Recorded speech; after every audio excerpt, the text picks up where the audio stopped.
Welcome to WiseTake.com. This is CK013. You can find me on Twitter at CK_013.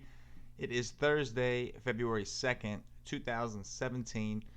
Last night we had a monster slate. I decided not to play any cash games. I bailed out on my $25 double ups in the last, literally the last half hour. I decided, you know what?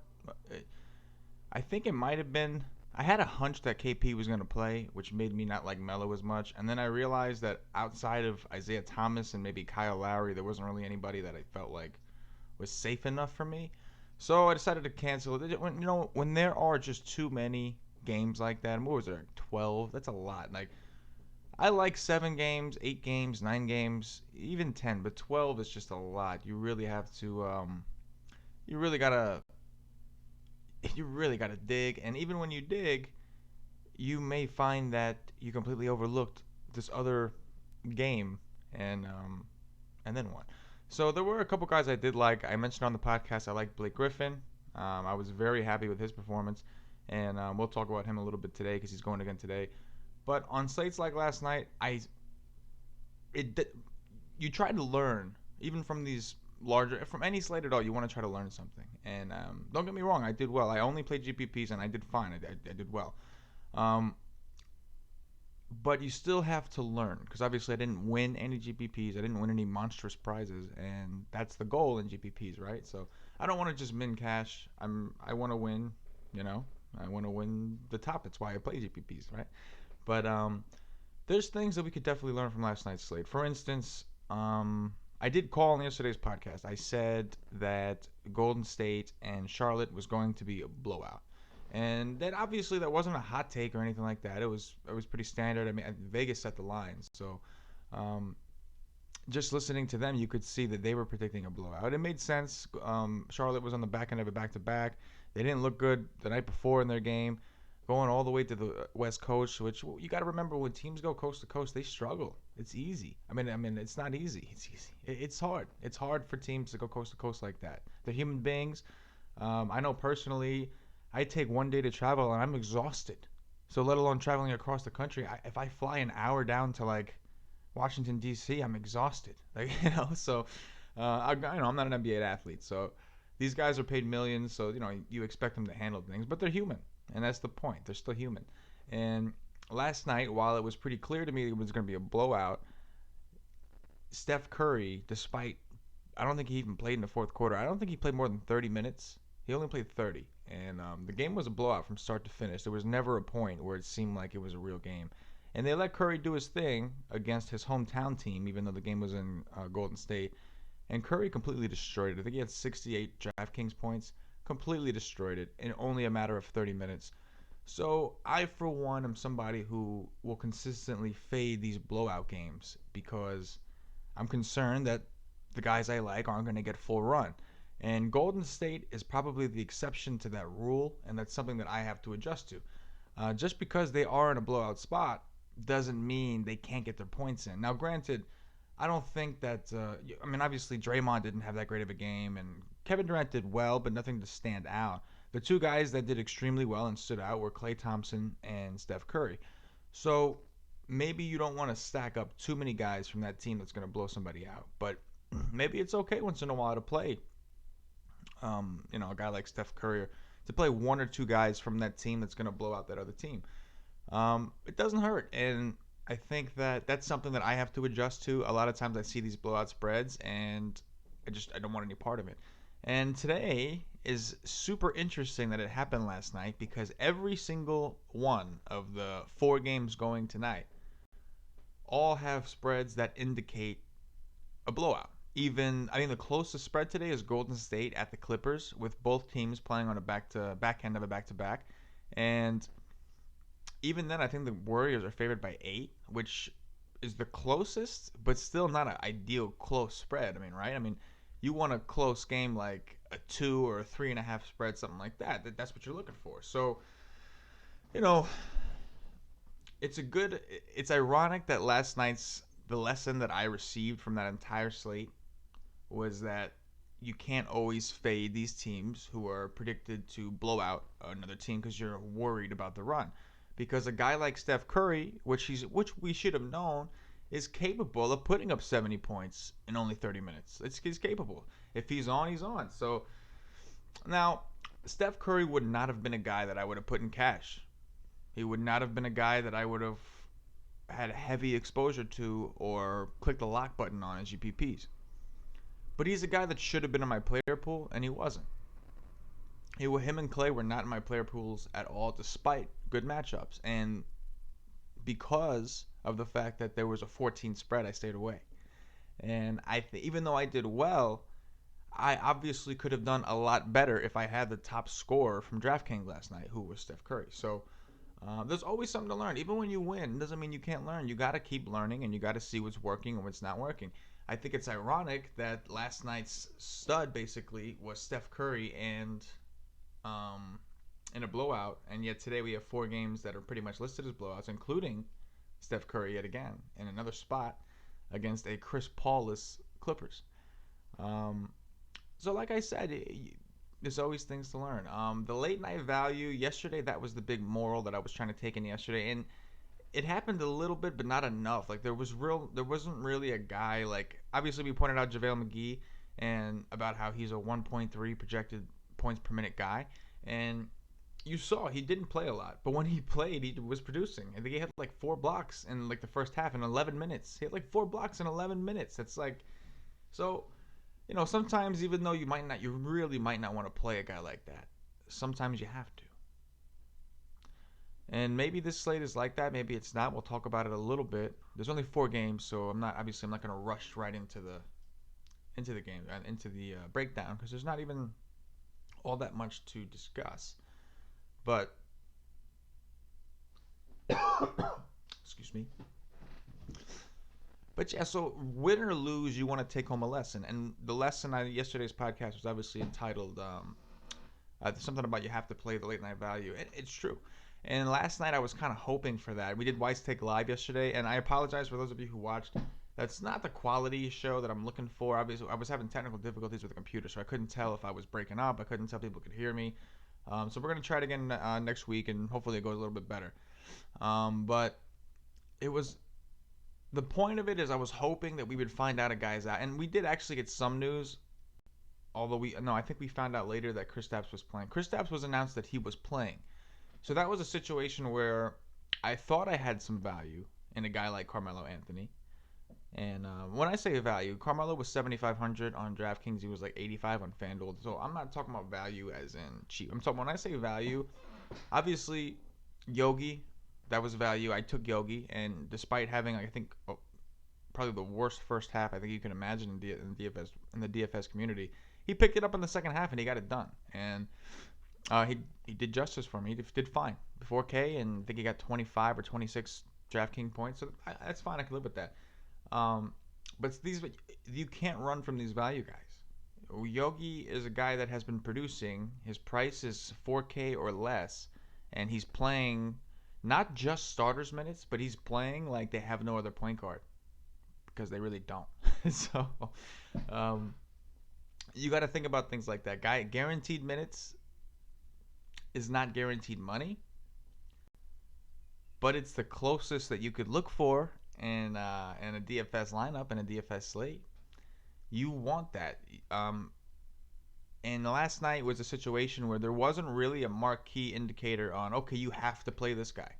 Okay, the slate opened up and value opened up, you have to play this guy. And that really wasn't the case last night, and that's why I didn't play cash. I didn't feel like anybody was truly safe.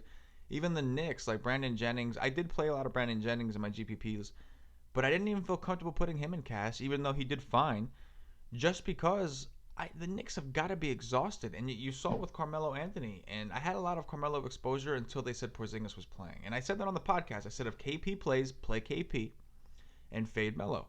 If KP is out, then you have no choice. You kind of have to play Melo, because if the Knicks are going to keep it close, which they ended up winning the game, they would need somebody to go off. And Kristaps, Juan Hernan-Gomez, these are the guys that did it. Now, Hernan-Gomez, I'm not going to call him value, because yesterday he was value because he was starting. And we knew he was starting for Porzingis, so we knew he was going to get those minutes. Yesterday, there was really no way of knowing. It's pretty much just you having a gauge for the team and understanding. And I think that in my opinion, Hernan Gomez matched up the best with Lopez, and that's why him and Noah were the only two centers that I kept in my player pool yesterday. I took out O'Quinn because I was just really worried that O'Quinn would get into foul trouble, and I'm not sure if he did. I didn't really see how he did, but to me, I went with Noah, one because he was so cheap, and two, he was starting. So you never know. I figured maybe there was a chance. Brooklyn's a horrible rebounding team, and even though KP is now, if KP was out, I think Noah would have had an even bigger game, and that's because there would have been more rebounds for him. KP's obviously he's a big time rebounder. He's 7'2". So against Lopez, you knew KP was going to at least get some boards, right? And um, I liked Hernan Gomez because I feel like he matched up better. He what Hernan Gomez is not this big, strong, tough dude. You know, he's good. I like the guy, and he's a great. I think he has the potential to be a great player, but he's not a very good defender. He didn't play against the Hawks at all. And there's one. It's not because he's not been playing well. It's simply because they're concerned that guys like Dwight Howard and Millsap can just bully him down low, and that's the case. But Brook Lopez is not that guy. As big as he is, he's like a big friendly teddy bear. He's not gonna pound you down low. He's just gonna work around and try to get off a shot. He's almost like a center version of Carmelo Anthony, where he's not going to get all physical and tough and aggressive. Now, that's not a knock on Anthony. Anthony is obviously a lot more aggressive. If he wants to when he wants to play, that dude could be super aggressive. But Lopez is not your standard like big physical tough center. I mean, I think his brother Robin Lopez is more physical than he is, and that's why he doesn't get any boards. That's why he doesn't get any rebounds because he's not down there fighting for it, and he's not strong enough. So I thought Hernan Gomez matched up well, and that turned out to be true. I don't even think he got that much of a run, and he's still what he had like under 40, just under 40 DraftKings points. So it's you got to find value, and if there's no value, it gets risky because you got to find it yourself. And I think that in cash games, it was fine to play Yogi, it was fine to play Jennings, but then you have guys like IT2 who didn't have Bradley, so you know his usage was there. I had a lot of him. You have guys like Kyle Lowry, who even though he's on the back end of a back-to-back, he's still the only prime scorer on that team with DeRozan out. So there's a lot of situations where the slates will kind of tell you who to play. And in those slates, I'm going to play cash. Like the other night, you had to play Yogi. You had to play Jennings. You had to. There was no reasons not to. So cash was kind of easy, right? Easier. I shouldn't say easy. It's never easy. I don't want anybody to think that I think anything is easy because there's good streaks and bad streaks, good days, bad days, good beats, bad beats.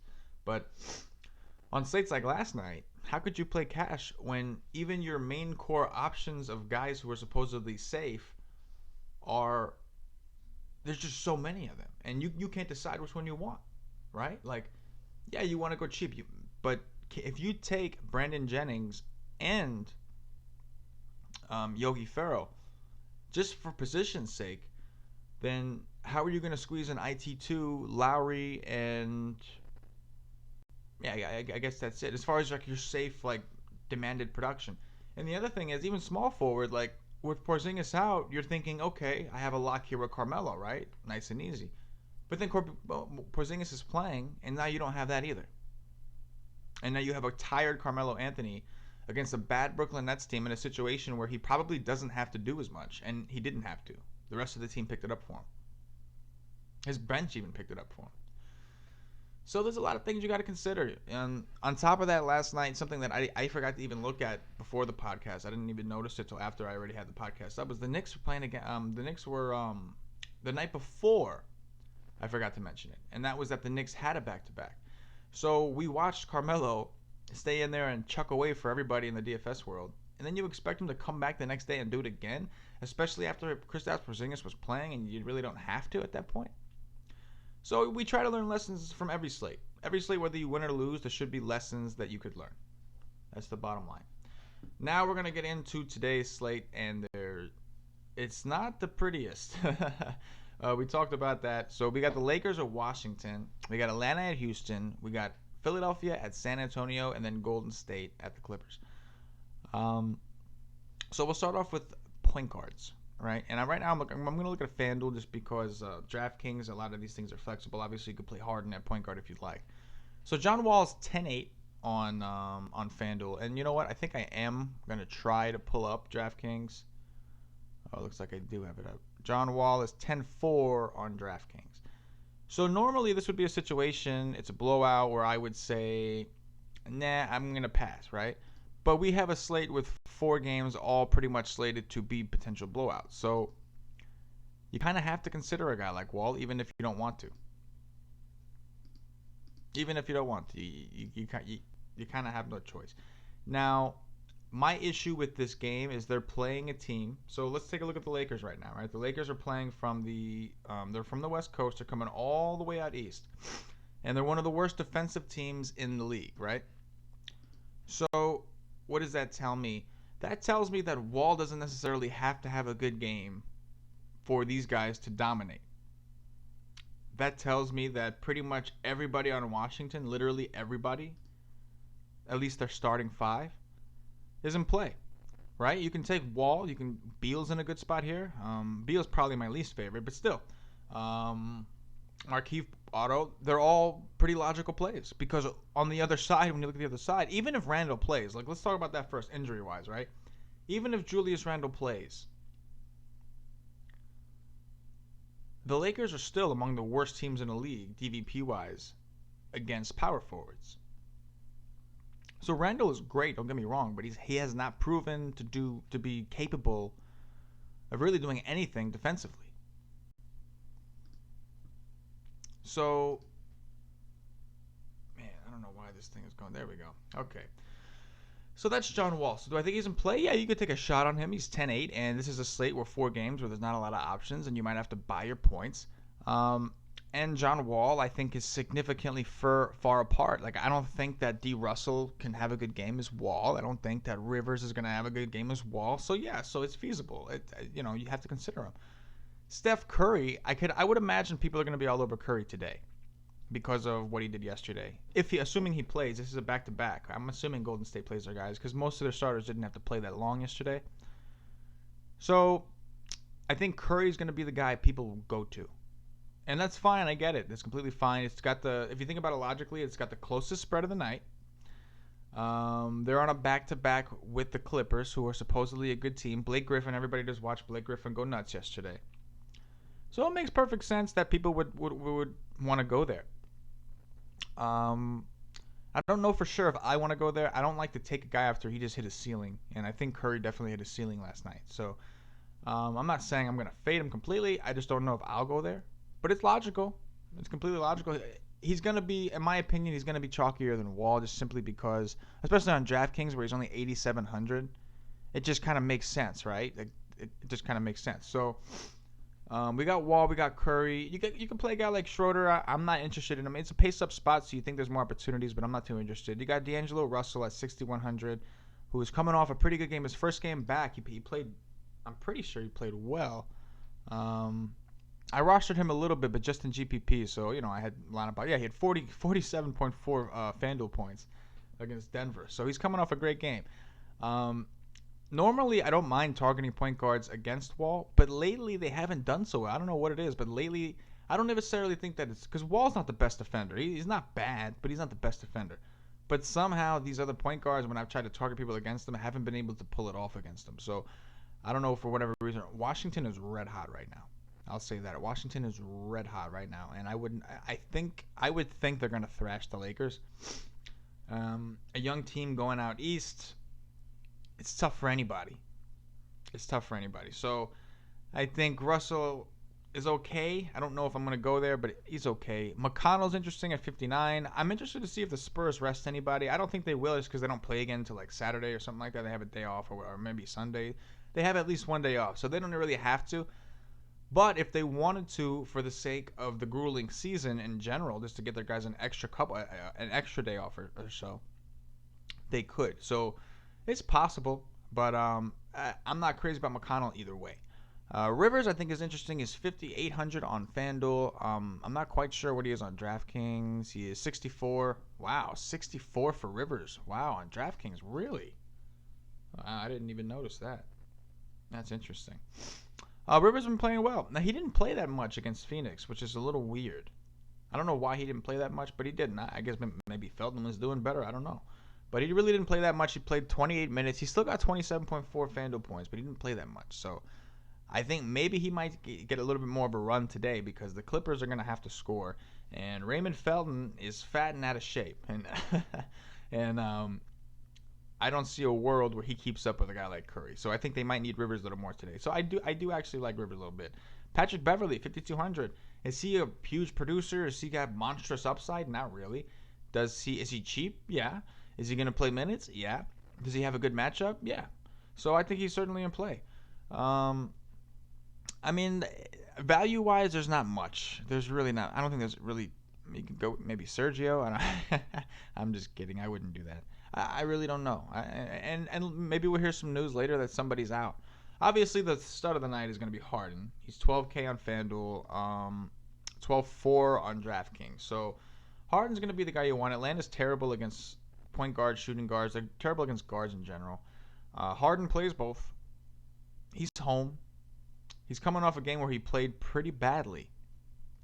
And as much as I would like to pretend as though that would make a difference as far as people playing him or not, I don't think it will. I think people are still going to want him, and they're still going to play him. And I don't blame you. I don't see a world on a 4-game slate where I could fade Harden comfortably. In GPPs, yeah, I might have a few lineups, but I'm going to have a lot of exposure to Harden. I don't see a world where he's not the top scorer today. You know what I mean? Bradley Beal's too expensive. I'm not crazy about his matchup. Lou Williams' price came up way too high. But if Randall is out, he's still going to get that usage, so you still have to consider him. If Randall's playing, I don't think they'll need him as much, so I'll probably be off at that price. But there's guys here. I mean, Tim Hardaway's interesting. J.J. Redick's is an okay spot. I'm not crazy about his matchup with Clay, but it's okay. Eric Gordon, if you want to be contrarian and still get exposure to that game. Eric Gordon's typically a decent cash game play, because even if this game blows out, he should still get some run there.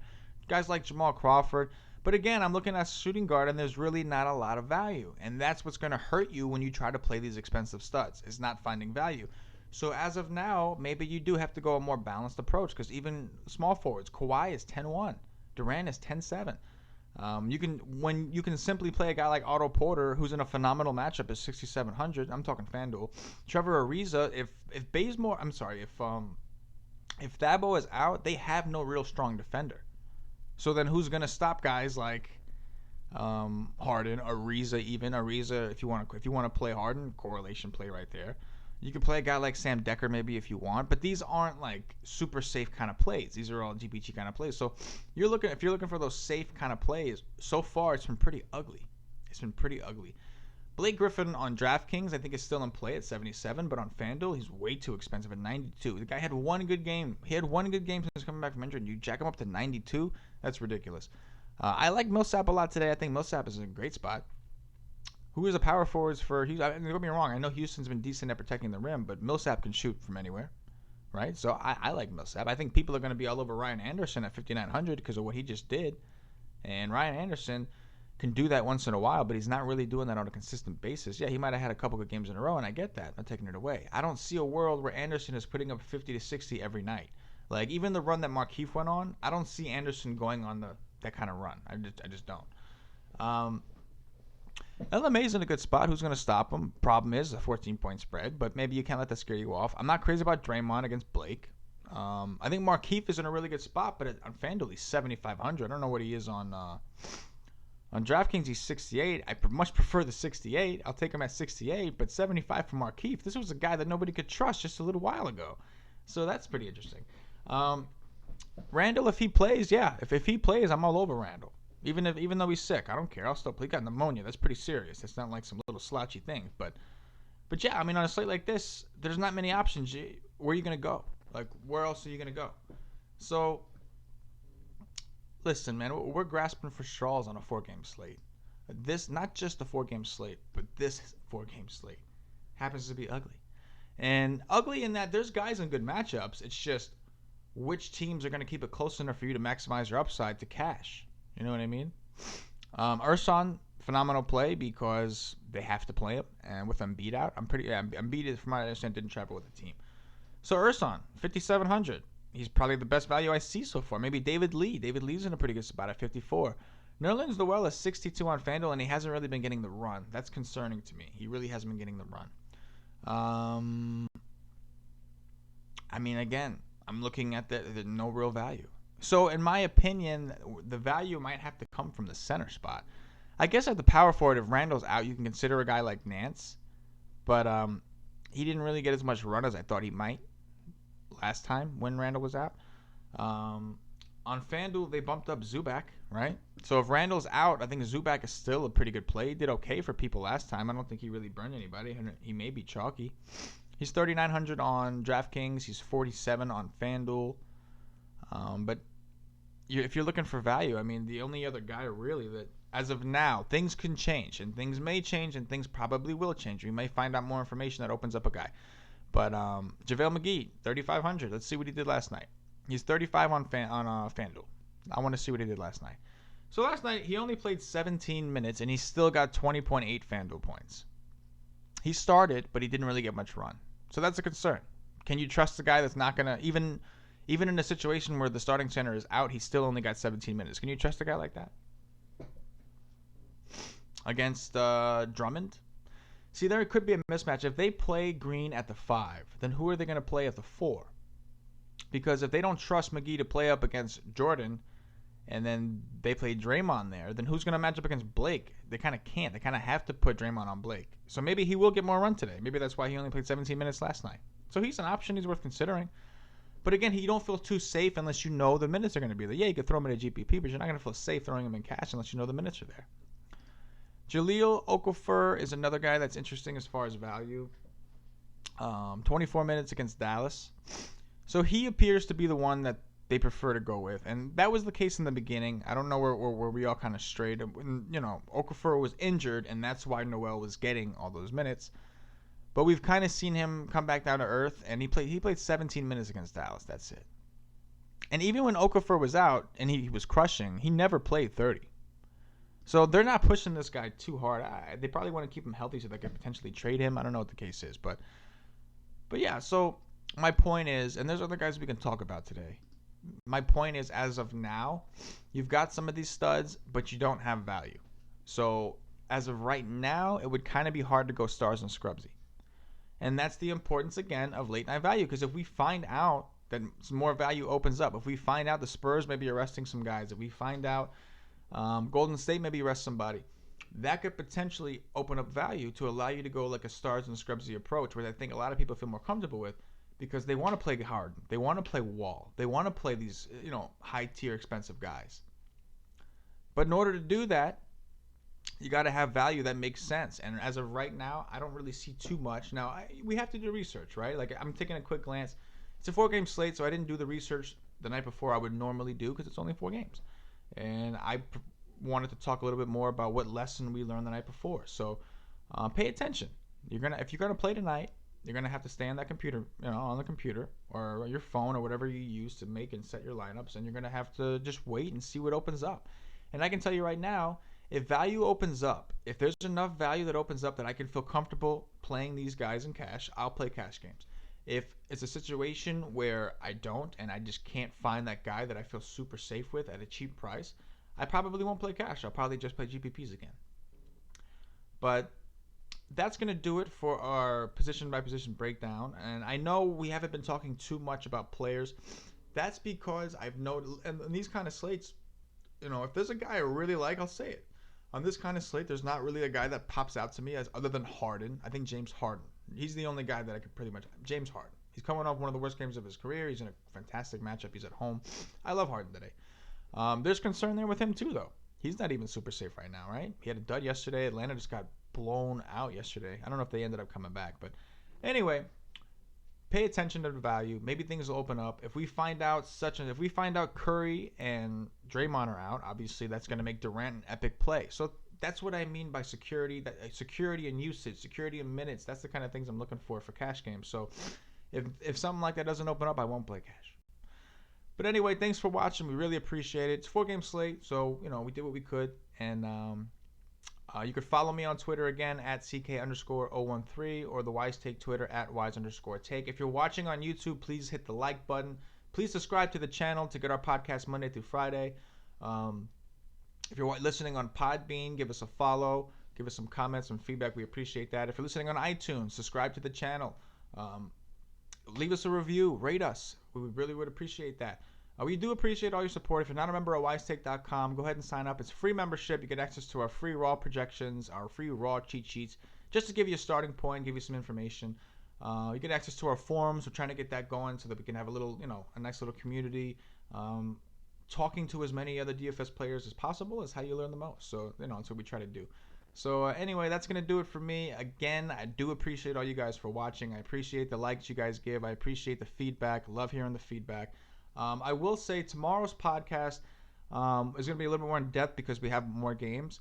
If you guys have questions that you want me to address, check my Twitter at CK_013, and I'm going to probably around 10 or 11 o'clock, I'll make a tweet asking if you guys have any questions for Friday's podcast. Anytime from that point until I wake up in the morning to record the podcast, go ahead and tweet me some questions, and I'll try my best to answer the ones that I think are answerable. Okay? But anyway, like I said, that's going to do it for us. We kind of went on, we made it through the half hour despite only having a 4-game slate. So if you're playing tonight, as always, good luck.